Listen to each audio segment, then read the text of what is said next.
Welcome to the 2020 Buckeye Book Fair. Thank you for joining us for this series of virtual events with Ohio authors and illustrators. The Buckeye Book Fair provides an annual celebration of literacy through author visits, educational programs for K through 12 students, and events for people of all ages.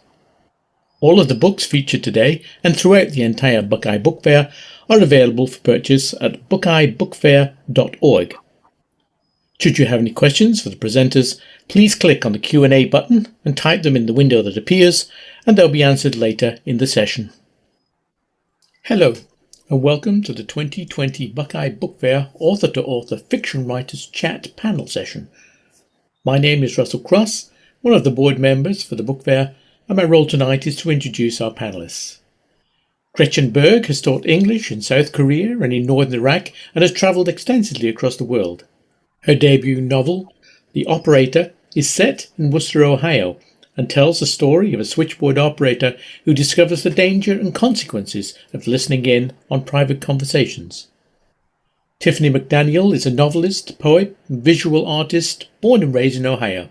Her latest novel, Betty, is a coming-of-age story about a girl born in 1954 to a white mother and a Cherokee father, and the sixth of 8 siblings. The world they inhabit is one of poverty and violence, both from outside the family and, more disturbingly, from within. Jess Montgomery is a newspaper columnist for the Dayton Daily News, who focuses on the literary life, authors and events of the Dayton area. Her new book, The Hollows, is a follow-up to her previous novel, The Widows, which is part of a historical mystery series inspired by Ohio's true first female sheriff. Heather Weber is the author of more than 20 mystery novels, including the Nina Quinn series, and has been twice nominated for an Agatha Award. Her latest offering, South of the Buttonwood Tree, is a captivating blend of magical realism, heartwarming romance, and small-town southern charm. And now let's go to our guest moderator, Jess Montgomery, who has the first question for our wonderful panelists. Well, thank you. I'm excited to be here with all of you and our audience. And that was a lovely video introduction. I enjoyed that very much. But I'd love to first hear from each of you in your own words, maybe just a little bit more about your book and about what drew you to writing in the first place. Gretchen? Oh, I have to go first. Okay. A little bit about my book. So I liked that introduction. I like the less said about it, the better. I'm terrified of spoilers, but it's loosely based on my maternal grandmother, who was a switchboard operator in the 30s, 40s, and 50s in Wooster, Ohio. And she loved to listen in on the conversations. So that was her. Writing, I got into, I wouldn't say I was one of those people that always wrote. I mean, I always wrote some stuff like notes or letters. But my first actual book was 2012, and it was nonfiction. And then I decided to try fiction, which I really, really love. So that's my preference. Wonderful. Thank you. How about you, Tiffany? Yeah, a little bit about the book. So Betty is my second published book, but it's actually the first one I wrote nearly 2 decades ago. So it's been written for a while, but it's one of those types of stories that face a lot within the industry to kind of get it published. And so the book you first write or the book you write in some order isn't necessarily the one that gets published in that order.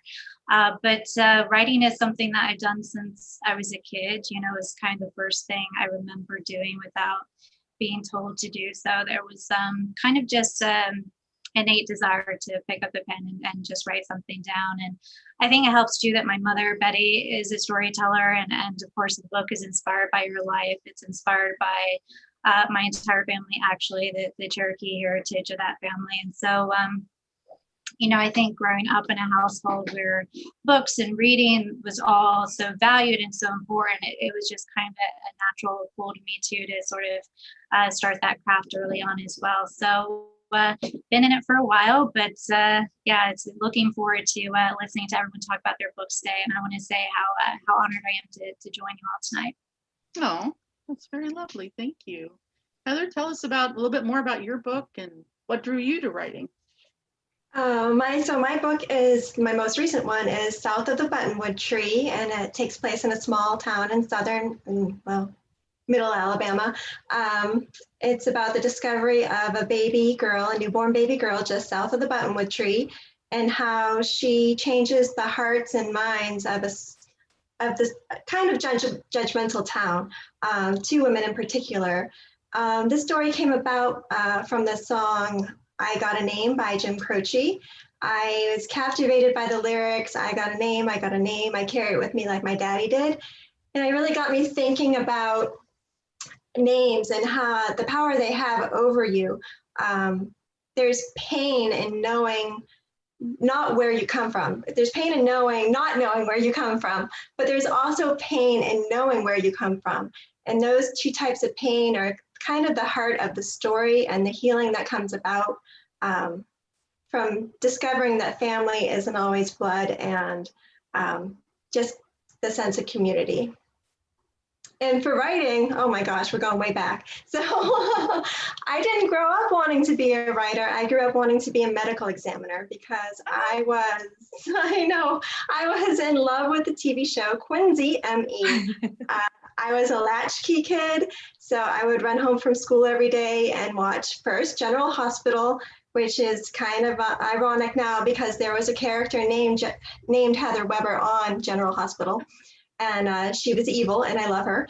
And then Quincy would come on right afterwards. And I thought for sure that because I loved Quincy so much, that's kind of what I wanted to do with my life. Life didn't quite work out that way. And I was 25 when I decided I wanted to write. I had a dream, a whole story. And I was like, oh, it would really be a good movie. And I said, no, it has to be a book because, the movies always cut out the good parts. So it was my husband who encouraged me to give it a try. And I was like, all right, I'll try. So I did. I wrote that book, and it's back there somewhere with the dust bunnies. But it kind of fueled the love of writing. So I gave myself 5 years to try to get published. And I sold my first book 6 months short of that deadline. So I was cutting it close. Yeah. So I was one of the kids who knew that I wanted to write from the time I was a little kid. I kind of grew up in a chaotic family in many ways, in some ways not, but in many ways definitely chaotic. And it was my way of kind of making sense of the world. And I think I had aspirations as a little girl because my first little story was called The Fireman Who Rescue a Cat from a Tree. So I obviously had a lot to learn about original plotting. And I ended up binding it in construction paper and selling it to my aunt for a penny. So that was my first published book. My most recent published book is called The Hollows, and it's the second in a series that was inspired by Ohio's true first female sheriff.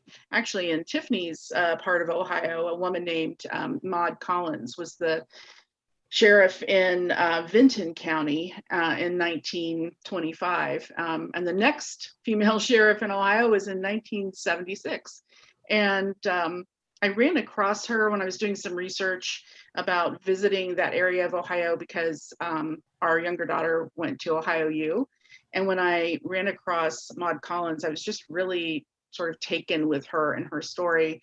But of course, being a mystery novelist, I thought, well, but what if her husband actually died and it wasn't known why he died? What if he was murdered and she didn't know who killed him and she wanted to know? And it just sort of spun from there. And The Hollows takes up about a year or so after the first book. And Lily, my detective who's based on Maud, wants to run for sheriff in her own right, but she's kind of haunted by the loss of her husband, and she feels guilty about some survivor's guilt. She wouldn't have called it that, but some survivor's guilt about how much she loves this job and wanting to take that on. So that's what The Hollows is about. So setting, I wanted to ask you guys about setting. And I hope our audience members will please do put questions in the Q&A. We have some questions that we agreed we wanted to chat about amongst ourselves, but we would love to hear what your questions are. So put those in if you have them, and we'll get to them near the end.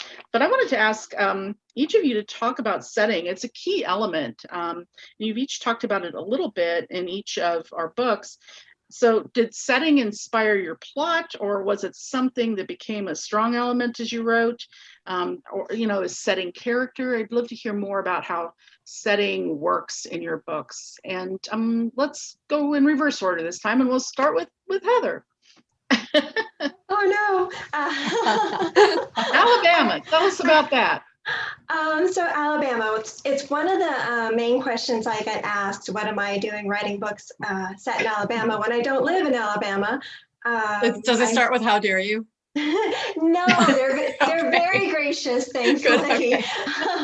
Good. And I think that partly comes from that people who read the book kind of understand my love for Alabama. It comes across, I hope.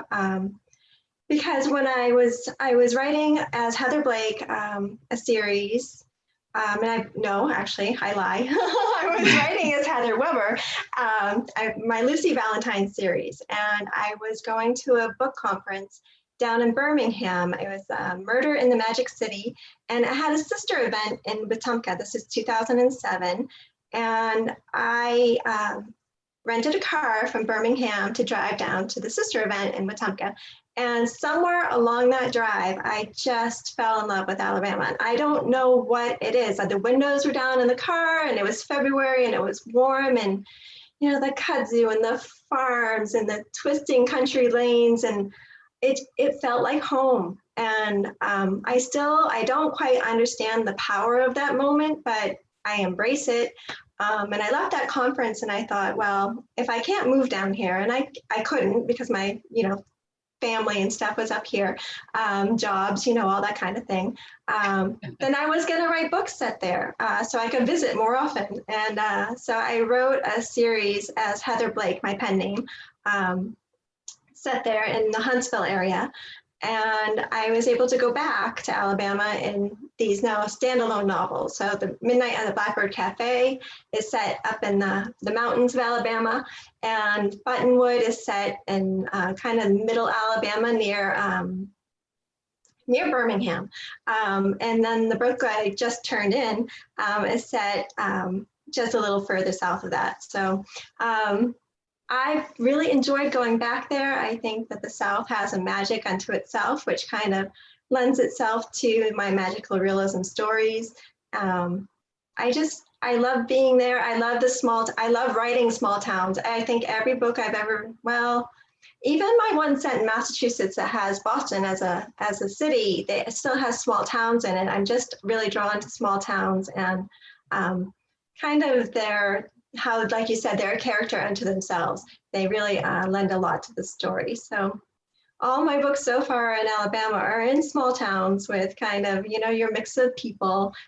You've got your busybodies, you've got your, the kind of the mean people, you've got your ones that are do-gooders, and I write heartwarming stories. So everything kind of, ties up at the end in a nice, pretty little package, which I love to read. So I love to write it as well. I like that you said, you're still not quite sure why that moment as you were driving with the windows down, but you chose to embrace it. And I think that's quite lovely. Yeah. And it certainly fits with the magical realism subgenre that you're writing in. So yeah, neat. Good for you. There's a lesson there for all of us. Embrace those moments. Yeah. So Tiffany, I'd love to hear your thoughts. I'm particularly curious because we write about the same area, but you live in the area, grew up in the area. So tell us about Southeast Ohio, and in addition to your family history, how the beautiful Appalachian Mountains play a role in your work. Yeah, so for the majority of my novels, I've used the same town with it, which is Breathitt, Ohio. And Breathitt is a fictional name, but it's inspired by the real Southern Ohio town that I grew up in and still live in, and the town that both my parents were raised in as well. And I lack the accent of Southern Ohio, I will say that. So I have more of the South Central Ohio because I live in both places, but it was Southern Ohio that really inspired me the most. And it really has become a character within my novels. You know, it was a town that was formed first in Betty when I wrote it those years ago, because it was a town that after my mother and her family had traveled extensively across the United States, they settled in this town in Southern Ohio. And so that's the origin of the town. And then I found that I wrote that I was returning to Breathitt to visit it and its characters. And, you know, I have close to 20 novels written so far, and for the majority of them, they all take place in Breathitt. There's a few that don't. I mean, my next novel that will be released after this takes place in Chillicothe, Ohio, which is a town next door to me in South Central. It's inspired by the true crime case out of there, the missing women. But setting is so important to me. I look at those areas I've lived, that you know, I've been exposed to, and I just pull all that inspiration from that. And I think, you know, for me, it's the Ohio Appalachia is a region that I will always return to in my writing. Quite beautiful. So Gretchen, you have the best setting for the Buckeye Book Fair. Worcester, Ohio. Yeah, tell us about that. The setting was sort of just handed to me. I mean, the story's based on my grandmother, and she grew up in Worcester and worked in Worcester. So it wasn't even anything I had to think about. But I always loved visiting Worcester when I was little. We would drive, you know, however many hours it was from Chicago to Worcester. And I just have such fond, warm memories of it. I remember their last house was, because they had moved a couple times. The last house I still remember was 809 Quimby Avenue. And I think at the time there was still brick on, like, in front, like as part of the street. They hadn't completely paved over it. And there was a front porch. And I remember taking a nap one time on like a chenille bedspread, and the big fan was up on the window. I loved visiting them. There was so much just warmth in it. And when I'm writing, I have to be writing about somewhere where I want to be immersed in, you know. Right. I wouldn't be able to write any kind of fiction where it was something like someplace where I wasn't comfortable or wanted to spend a lot of time. And so that was really easy for me. Yeah, Worcester, just warmth for me. Yeah. Oh, lovely. Well, my family of origin, both sides, going back however many generations, are from Eastern Kentucky, one particular county in Appalachia in Kentucky called Morgan County. And my parents were part of the diaspora north to work in factories. They had been tobacco farmers and then became factory workers like many people did. And my dad went on to have his own tool and die shop, and my mom went on to college. But I was a late in life baby for them. And so I was the first person on either side for, like I said, generations, who was born in Dayton, Ohio. I have two younger cousins from a much younger brother of my mother's who later were born in Dayton, Ohio. But I was the first Buckeye, and nobody ever let me forget it. I got teased about that. But yeah, whenever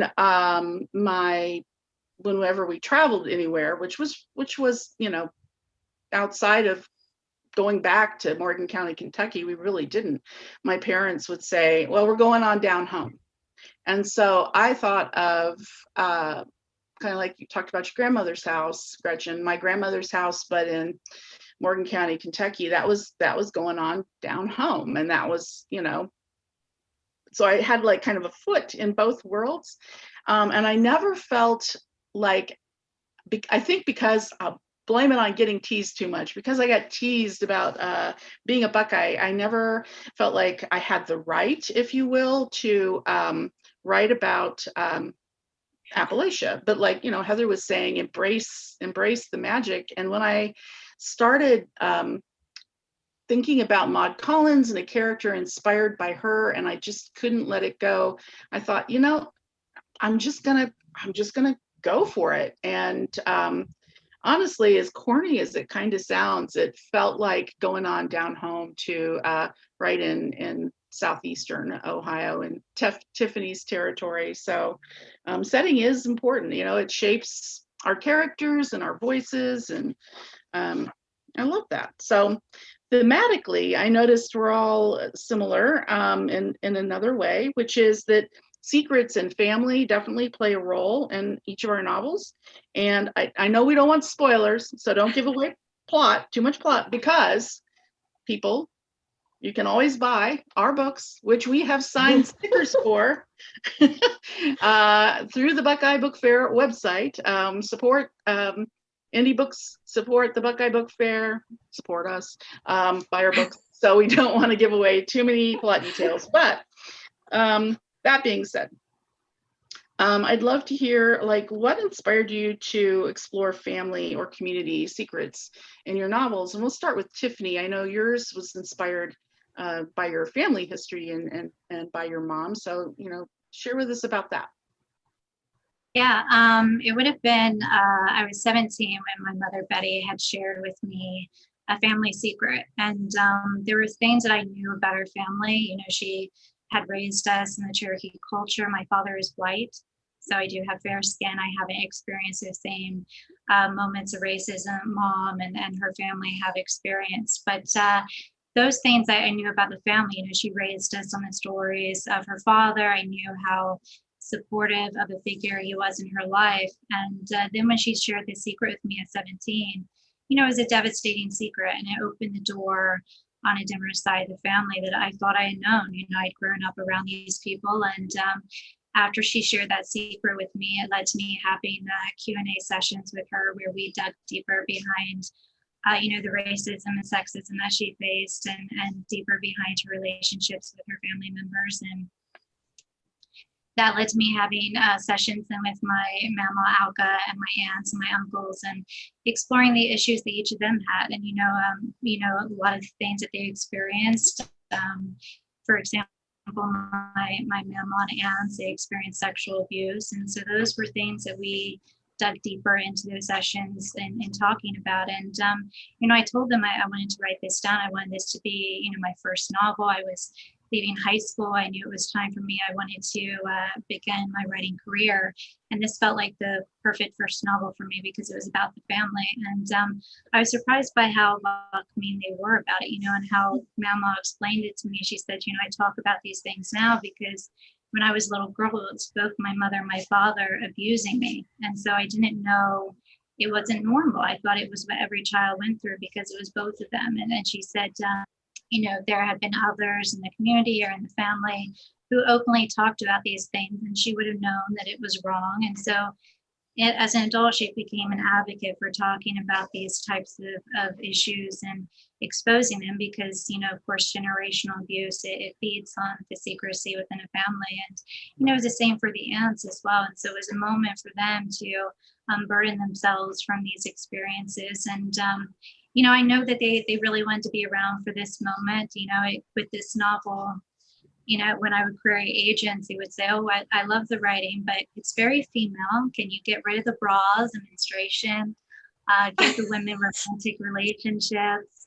You know, let's see them in passionate affairs, as if that was going to save them from the issues of their life. And I really wanted to show these women, no, you know, they're saving themselves. They're leaning on each other. They're leaning on themselves. That's how they get out of it, you know, not through, you know, having a husband or a boyfriend. And there were many agents who suggested I change Betty into a boy. You know, boy narrators sell better, they said. And I was actually 11 years into the journey of trying to get this book published. And, you know, people saying, oh, it's too violent, it's too dark, it's, you know, the sexual abuse. I remember one agent saying, I don't believe this would happen to more than one woman in your family. It just doesn't happen like that. They would talk about it. And I think what the Me Too movement did was it exposed the prevalence of this type of abuse. And it showed that it does happen on a much wider scale, and it does happen to many women in one family. You know, it breeds on that secrecy. And I was 11 years in when I had heard change Betty into a boy so many times that I looked at the other books that I'd written, and I had The Summer That Melted Everything. I had a male narrator, and I put that on submission, and it sold in a month. And so it was bittersweet because I had written this book that had a female character, and it had violence, and it had the things that The Summer That Melted Everything had, but The Summer That Melted Everything, I think, showed the appetite within the industry for that type of narration. And so, I was getting close to 20 years with this book. I didn't think it's not going to be published. And then, the Me Too movement happened, and we had the feminist movements that came out of that. And I think what publishing does is they lean into the current topic of conversation. So that's, I think, one of the reasons why my Betty is on the shelf today. But it was a long haul with this book. Yeah. Good for you for not changing it. Right? Yeah, absolutely. Good for you. I think it would have been tempting for a lot of people to say, oh, okay, yeah, maybe, because I really want to get it published. But I think it takes a lot of strength to stay with that. Yeah. That was my mother. And I just, I wanted her to be, the story as she was. And I didn't want to change her into a boy to kind of fit this conversation.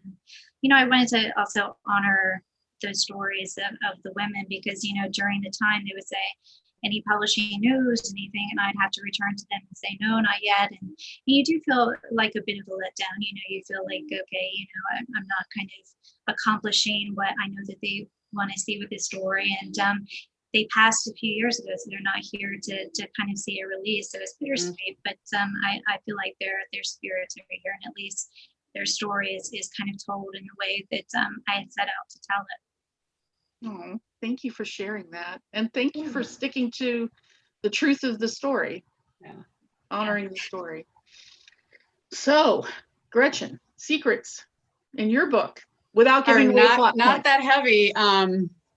A little, yeah. I mean, still weird, and it was something that came out when I was doing genealogical research, and I just thought, oh wow, that's really odd. And the secret that is part of the book, I thought would be perfect to be paired with the fact that my grandma used to eavesdrop when she was working as a switchboard operator. So I thought, she's nosy, she wants to hear some gossip.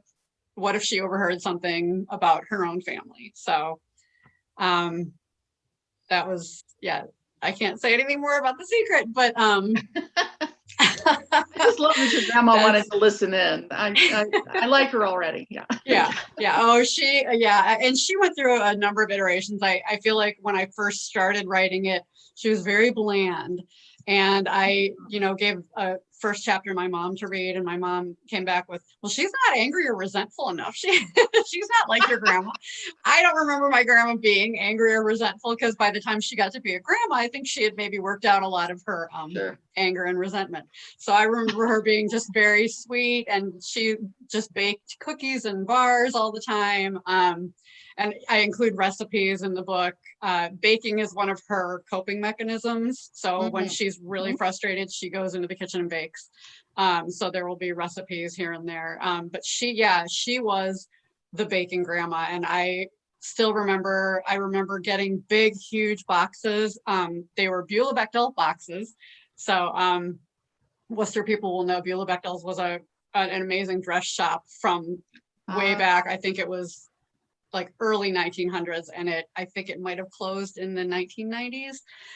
But she would have these huge boxes and would fill them up with sour cream cookies. So there'd be the wax paper and then the cookies, and she would do it at like for Valentine's Day, they would be heart-shaped, and they'd have a little cinnamon red hot in the middle, or Christmas, they'd be Christmas, Christmas tree shape.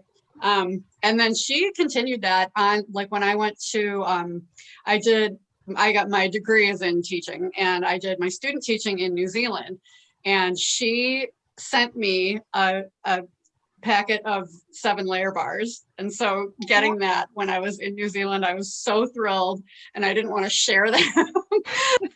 I did a homestay with 2 other girls, and they were like, what did you get? I'm like, nothing. Run down to my room and open it up. They were really good.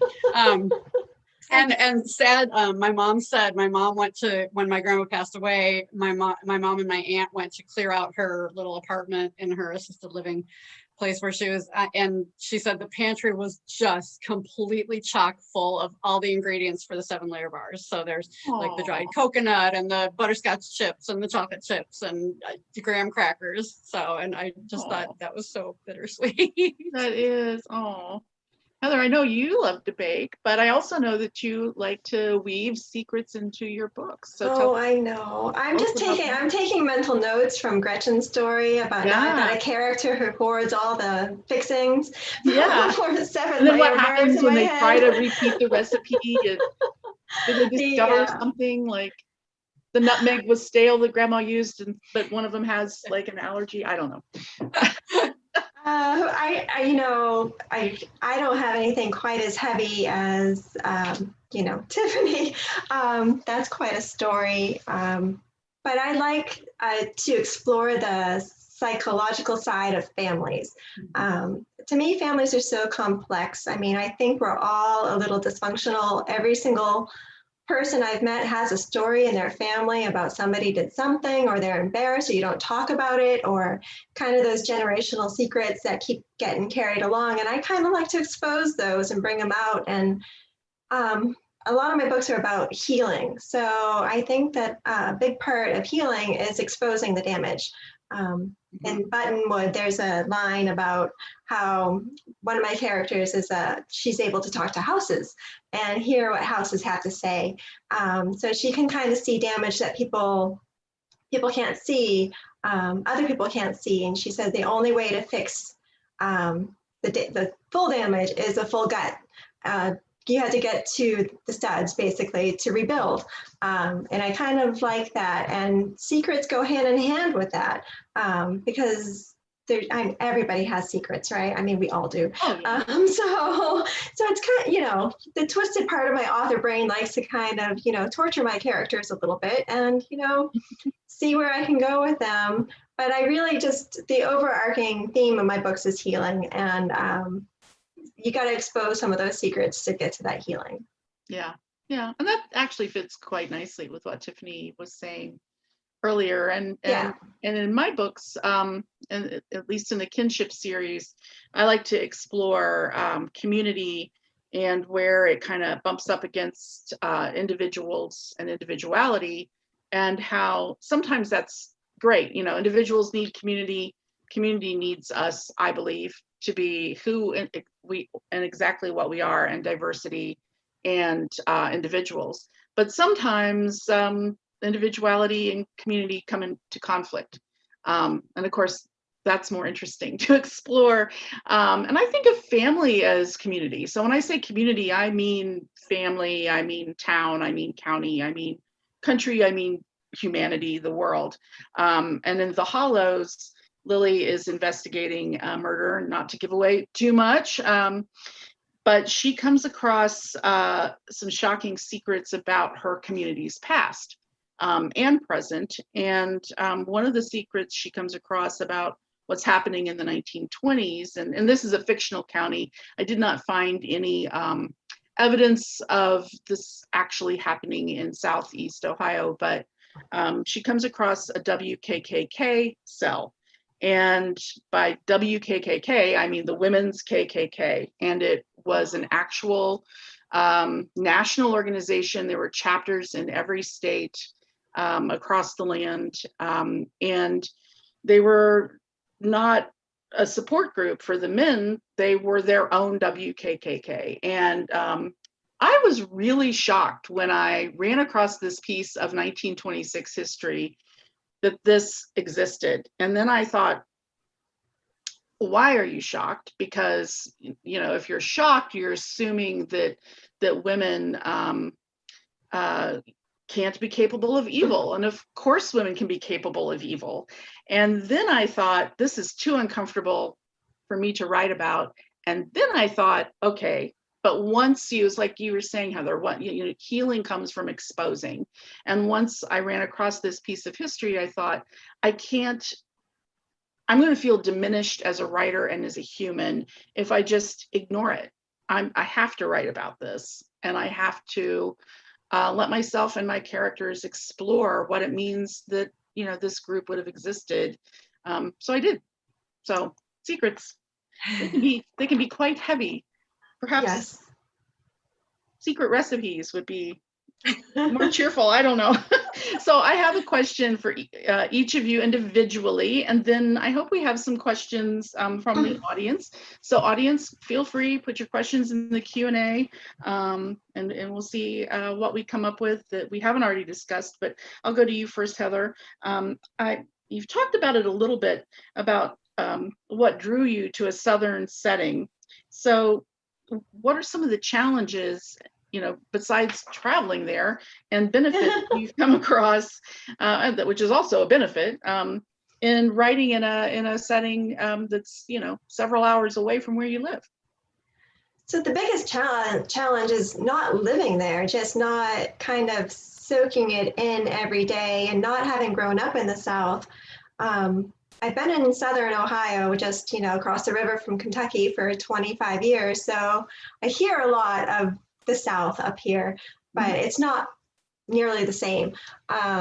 So the challenge is not being there to soak it all in, to hear the little things that make the South, which kind of sounds a little strange, but those little, I'm never going to say it right, colloquialisms, Sure. where I say I put away groceries, but in the South they put up groceries.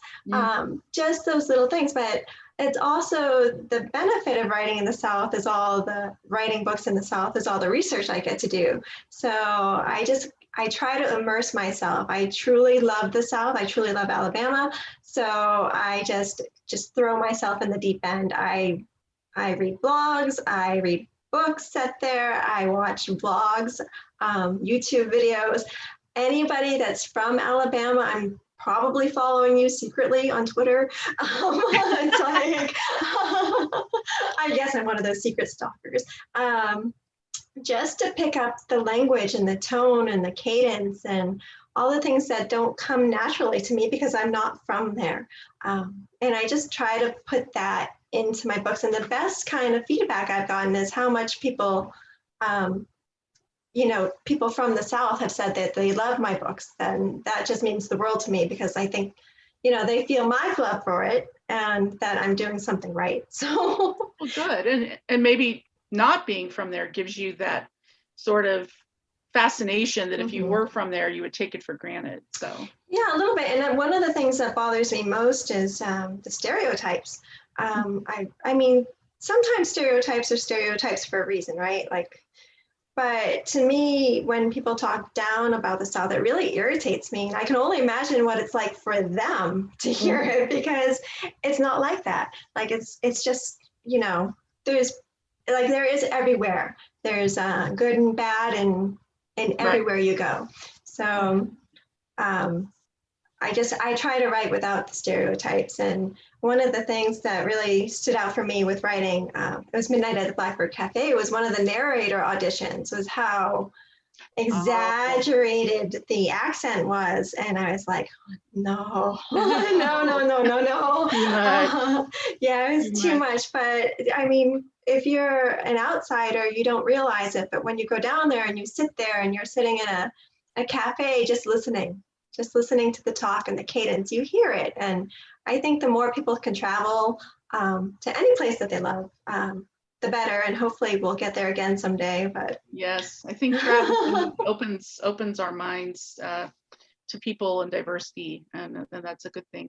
So yes. Gretchen, you've talked about the place, but you travel back in time, and as a historical fiction writer, I'm interested in that time travel aspect. And of course, writing about an operator necessitates writing set in the 1950s, but what were some of the challenges or benefits for you writing about the 1950s? The challenges were all right there. You have to completely forget everything that's normal and everyday to you. And I probably overthought a lot of it. I wanted to make sure I knew what a driver's license looked like in 1952. Oh. I had, my character gets pulled over and I'm like, did they have photographs? And they didn't. But yeah, little teeny things like that. But I do love the research. I love the research. I love reading books from back then. Movies, TCM, thank you so much. There are just tons and tons of movies. It's harder. The book I'm working on right now is 1915 to 1920, and that's all silent films. So that's a little bit harder. But yeah, for the 1930s, 40s, and 50s, I spent a lot of time watching movies and, picking up, phrases that they would use, just lingo, slang from that time is a little bit different. What kind of makeup everybody was wearing. I have the two characters, the protagonist and antagonist, both wear the same nail polish. And that's just a really subtle, like, they are not as different as they think they are. So the little things like that. One thing that I missed that I'm still annoyed by, my agent had her husband read it. And this was after all the edits had gone through, of course. But he said, oh, Lucky Strike cigarettes didn't have filters back then. And I was like, oh no. Because I think there's a scene where I said she smokes a Lucky Strike down to the filter. And he was like, no, they didn't have filters. They very famously didn't have filters back then. Right. And it was not famous enough for me to know that. So but little things like that. And the fact that, you're allowed to smoke everywhere. My grandma smoked a lot. So the character Vivian smokes a lot. Just little, like, the kinds of cars that people are driving. Those, I'm fascinated by details from periods and stuff. Neat. Well, I like the idea of watching movies as research. Yes. I think I will borrow that. That's I'm like, I have to watch it. Yeah. And so, Tiffany, a question for you, and then we'll see. I see there are a few questions in our Q&A and in the chat, hopefully. So, you explored some of, that it was challenging to find a publisher that would allow Betty to be Betty, and some of your bittersweet feeling about some of your family not being here with us physically, but perhaps spiritually, to see your story come to life.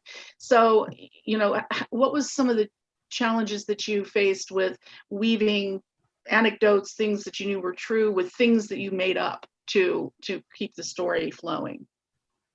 Well, I very much wanted to, preserve the truths from the sessions with the family members, and to, preserve the relationship with their father, the complicated relationships with one another, the things that they had experienced, both the joyous and the tragic. I believe you need that balance in fiction as much as we have it in reality. And I use fiction in this book as the vehicle in which to bring those elements to the page. And so I very much wanted to keep those things intact. In the history of the family too, Papa Landon, he was someone who had been raised with several generations of his family in the household, and the elders only spoke Cherokee, and he was of a generation that was having to learn the English on the doorstep. And so storytelling became the universal language in that house. But Indigenous cultures, they use storytelling for much more than entertainment. They used it as a historical artifact to pass along their culture, their traditions, their customs along to the next generation. And so, his grandmother and his mother especially instilled in him the historical framework of the Cherokee society. And that then was something that he instilled in his children. That was something that Mom instilled in us. And so I really wanted to take my own upbringing, merge it with Mom's and Papa's, and stay true to the elements of the family in the way that they had expressed them to me. And then where fiction came in was either bridging a scene or evolving it, or in some ways giving some of the characters maybe a different ending than they had in reality. I think of my Uncle Lint, who in reality, after Papa's death, he turned to his addictions. He died of an overdose not many years ago. And, originally in the book, he had a different ending. And then after his passing, I thought, in fiction, I'm going to give him a bit of a happier ending than maybe he didn't get in reality. And so fiction allowed me to kind of do those things. But, with books like this, I look at them as kind of a ball of yarn. You pull on it, and you have those threads of fiction, but you pull on it and you find that core truth. And so that was sort of something that I really wanted to honor with this book, was honor those voices, honor those experiences, and really celebrate especially the women in my family. Wonderful, thank you. So we have about 15 minutes for questions from the audience. And here's the lovely Karen, who's going to ask us questions. Yes, there are some questions, and several of the questions have a similar theme. And it seems we have several aspiring writers. And so they're about what advice you have for an aspiring writer that doesn't know where to start. And what the process for procuring an agent or a publisher, how much time, did you have a social media presence before you became a publisher? One of the questions directed at Gretchen, but I think that since there are several along those same veins, maybe if we start with Gretchen and have her explain kind of how she got into writing and being a published author, and then we can maybe go around. Sure. I have, yeah, and on my, I do have a website, and I have a page where I address that question, and I kind of go through what my process was. It's not sophisticated at all.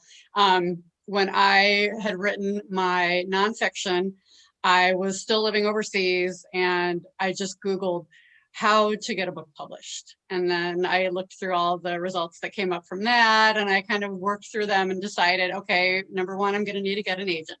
So then I Googled how to get an agent. And so I ended up making a spreadsheet, and I looked through, you know, you read the bios of all the agents. There are different books that will have like the top such and such agents, and you want to narrow it down depending on your genre. So there's a lot of research. There's a lot of research that goes into finding the right person for you. At least there was for me. I think some people may have had just like more fortuitous or good luck situations. I have so many rejections. I have just an entire spreadsheet full of people who were like, no.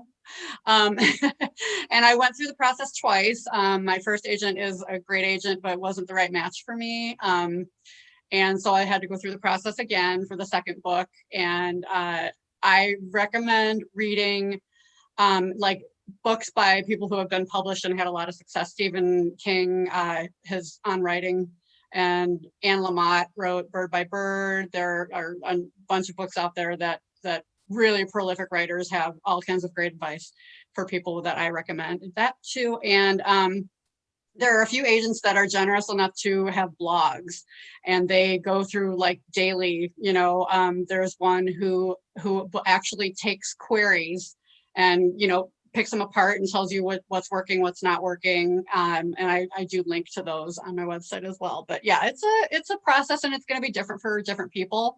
Mine was a ton of research, and I learned a lot between the two. So hopefully whatever's on my website might help some people. So who would like to go next? Maybe Tiffany, I think is next on my screen. So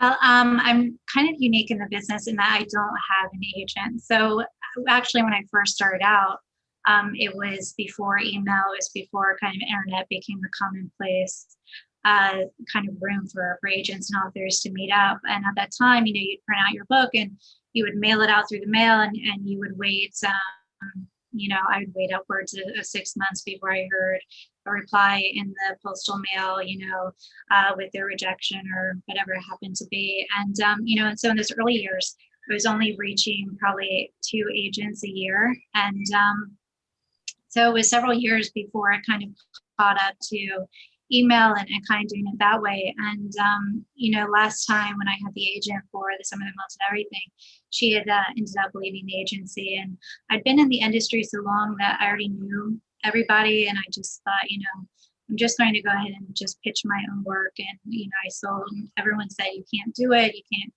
get a publisher to look at your work without an agent. But, you know, I'd already had cross paths with many of these people, which is why I would say if you're just starting out, I would get an agent, because they're going to open the doors for you. They're going to have the knowledge that you're not going to have starting out. So when I say I'm my own agent, it's because I've already been in it for 2 decades. I already have the experience of what I learned. So for new authors, you should query an agent and find the best fit for you. And query agents are just starting out. The senior agents they're not going to really pick up on new authors, but the younger agents just starting out are hungry. So they're going to go after that work. And, I think to find someone who's really going to be a champion for your work, because there's so many instances where, agents are like everybody else. If they have an author who's maybe selling a little bit more, you follow down that pole. And so you have to find an agent who's really hungry, who's really interested in your genre, and sort of hope for the best with that. But yeah, I haven't had an agent for several years, so I can't speak to sort of the current trends with agents or agencies. Closing in probably 10 years or so, I haven't had an agent maybe. But so it's been a while. So I can't kind of speak to maybe the current trends within the industry. But yeah, my advice would just be go for those young ones just starting out, and stay persistent and stay determined and hope for the best. So Heather, do you have anything to add to that?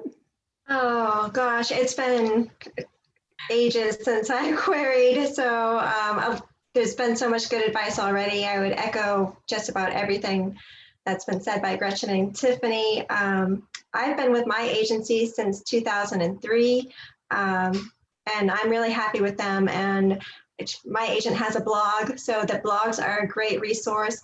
I find way back when we didn't have social media. So, but I do hear that they do want kind of a social media presence. So start small, just follow some agents and editors and authors that that you read, and kind of just keep up with the flow. And eventually you're going to grow your numbers too.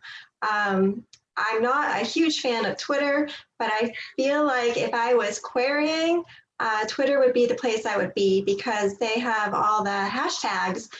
When agents are looking for a certain book, they have I think it's hashtag MSWL, which is manuscript wish list. So there's actually agents putting out what they are looking for at that moment. So if you have something that you're writing that matches that, it's kind of a no-brainer to query that agent. But there's a whole slew of resources out there. You just kind of got to start looking for them. And I say the number one thing is persistence, and followed quickly by patience. Jess, do you have anything to add to that? Yeah, a little bit. I concur with what my writing colleagues here have had to say. Persistence is key, and doing your research is definitely key. I'm not so great on the patience part, but Heather's right. It's good to have some patience. I guess I would just add to keep. It's a lot of work, and we've given you a lot to think about as aspiring, if you're an aspiring writer. So I think a way to not be overwhelmed is to apply what Heather was saying about social media to your own writing and research. So, if you're just starting out writing, give yourself, a pat on the back if you write 100 words, or if you write 50 words. I have another writer friend who wrote her first book, and it ended up being published by, she wrote her first draft in, she was a full-time teacher. She didn't have the energy to write in the evenings. And so on Saturdays, she would write 2 hours in the morning, and that's it. And by the end of the year, she had a draft that she could then revise and edit, and she found a good publishing home with that book. So give yourself little chunks of writing, and it's fine. Don't feel like I want to be a writer. I need to, write for 3 hours a day. No, write for 5 minutes, and then have a M&M or whatever your reward is. I'm a big believer in little rewards. And the other thing I would add is read. You should read a lot in the genre that you want to be published in. And also read, cross genre, read genres that you love that you probably aren't going to write in. So write, and read. Great. So we have another question for everyone. What comes first for you, the plot or the characters? I don't know if somebody wants to tackle that first. Not me.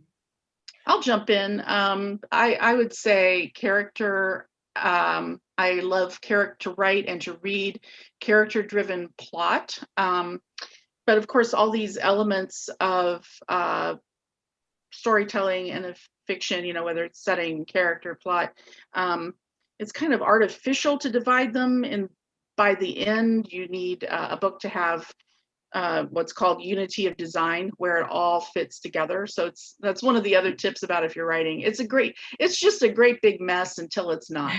That is so true. and that's okay.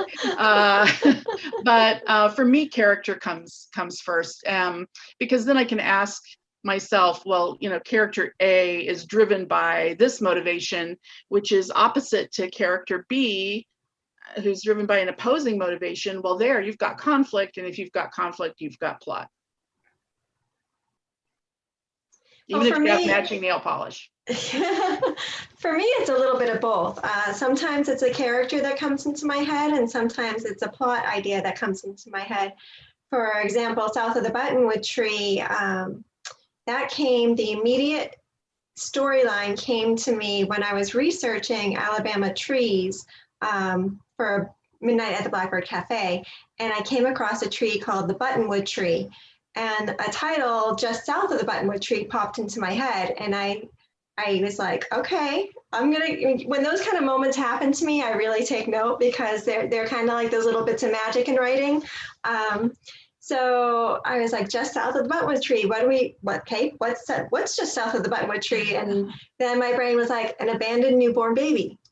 I'm like, okay, so that's kind of where the story came together. And then when I heard the Jim Croce song, all those little pieces started falling into place.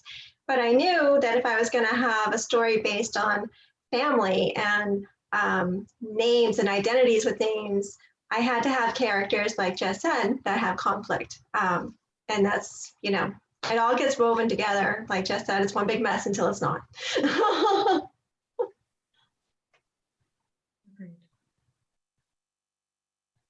So Tiffany or Gretchen, do you have anything specific to your writing? I'll let Gretchen go first. Like everybody.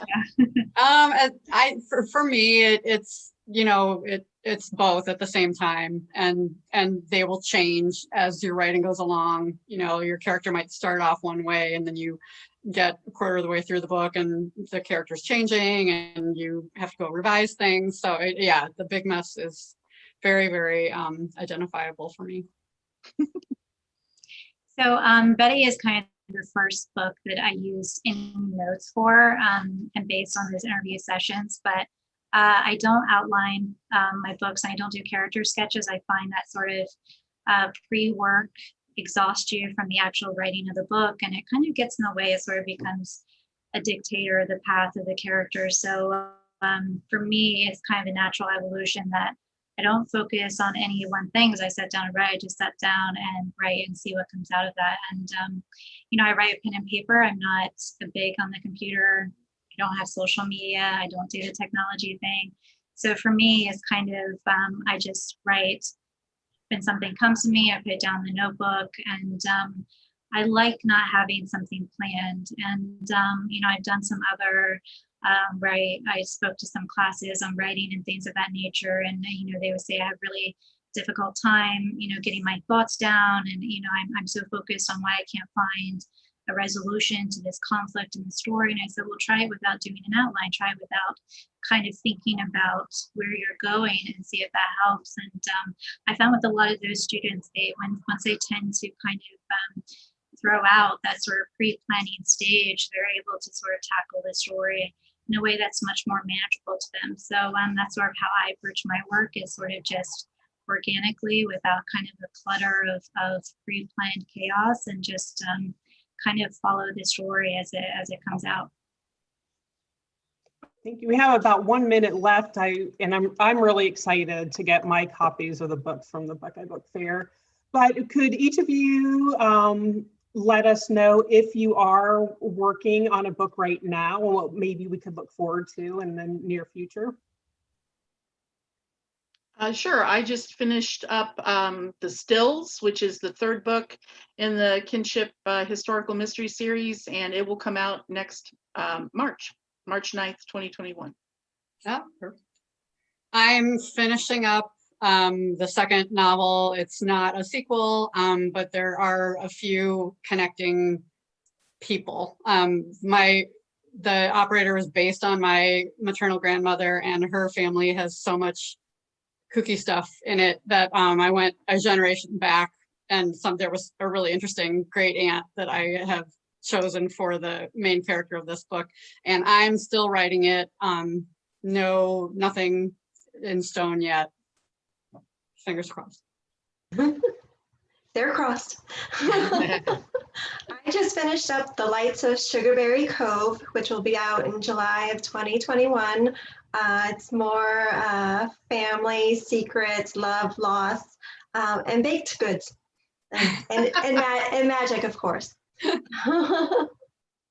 I'm currently working on 3 new books, but my next book on contract will be On the Savage Side, which was inspired by the true crime case out of Chillicothe, Ohio. I'm not sure if you're familiar with that, but a few years ago, there have been some women who disappeared in that area. Some of their bodies were found, some of them have never been found to this day, and it remains unsolved to this day. And it felt like, people were kind of pinning the blame on the women themselves, but they were prostitutes or they were drug addicts, so it was kind of their fault. It's just a risk of their profession. And I really wanted to write a book to say, no, these women matter. Their voices matter. They were mothers and daughters and sisters. And so that's sort of the follow-up to that. I think it makes sense too, because it's dealing with addiction, which has kind of impacted my family in a great detail. And so it's given me the chance to sort of explore that, while also exploring the crime and sort of maybe the conversation of women in crime. There's a lot of times that, women in crime we don't always see on the evening news. And, I think now of even the Indigenous women and the violence being done against them. And so this is a chance to sort of talk about those issues in our society and hopefully add to that conversation. Well, I want to thank you, everyone, for participating in our fiction writers chat tonight. Thank you to Jess Montgomery for moderating this evening. And thanks to our generous sponsors. Well, I'm not letting me share my screen here, but